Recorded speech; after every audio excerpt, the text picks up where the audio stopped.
One of my favorite things to talk about in wheat is insects. They get no attention in wheat, Brad. You're the only one talking about them. Well, the reason why I talk about them is because every wheat field I go into, I just grab Darren's baseball cap and I sweep through just like that. No, I'm just kidding. You can see the hat that I'm wearing today.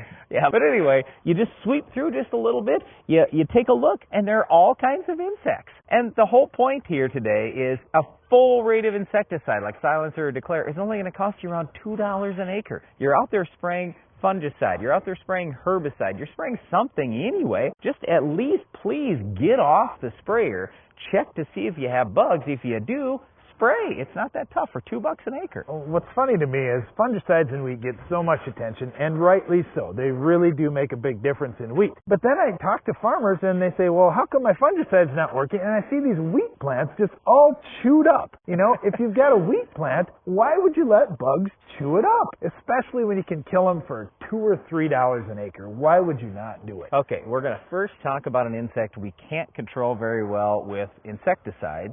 And then we'll get to a whole bunch that there's no problem. So wheat curl mite is the one bug that we've really got some issues with in certain parts of the country. Now, we don't usually have this problem very far north in the country, but it could potentially happen. If you've got wheat curl mite or you're worried about it, your best two suggestions for you are, number one, if you're planting winter wheat, eliminate the green bridge. In other words, make sure there are absolutely no weeds in that field, nothing green at all, for a couple weeks prior to seeding. Also, try to plant more tolerant varieties. Unfortunately, that's about all you can do. The seed treatments aren't real great. The foliar insecticides probably aren't going to work very well. So just try to manage wheat curl mite that way. Okay, well, let's talk about things that we can manage, like aphids, for example. There are almost always aphids in just about every wheat field that I walk into. And you say, oh, man, you know, the aphids out there, they're no big deal. They're tiny little bugs. There will be a yield improvement if you wipe out all the aphids in your field. And it's not difficult to do. Yeah, and the other thing here is there are a whole bunch of different species there. There are also a lot of grasshoppers that we see, especially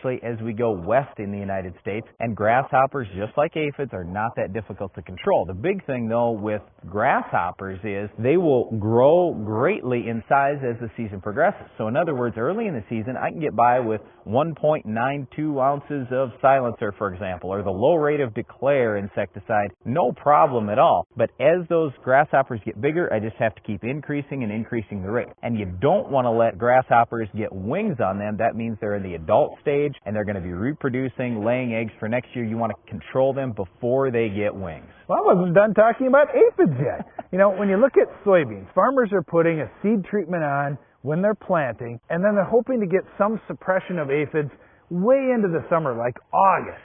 That's when aphids hit soybeans. But with wheat, it's a different story. We're getting aphids earlier in the year and putting a seed treatment insecticide like a Gaucho, or there's many different ones, Cruiser, that you could put on the seed and get great suppression, if not control, of many aphid species early in the season, and control of other bugs as well. Whatever bug it is that you've got out there, almost, I just want you to get off your sprayer, look at your field, sweep through it a little bit with either your baseball cap or a sweep net. If you see insects, just throw the insecticide in. The low rate will probably only cost you about $1, the high rate $2. It's very, very, very inexpensive, way less expensive than it used to be. So keep this in mind if you want top yields on your farm. And like Darren said earlier, if you control the bugs, you also have fewer disease problems, which is why you get such a yield boost. Well, controlling bugs does help with disease issues, but it doesn't necessarily help with weed problems. We'll show you how to control this tough weed coming up next.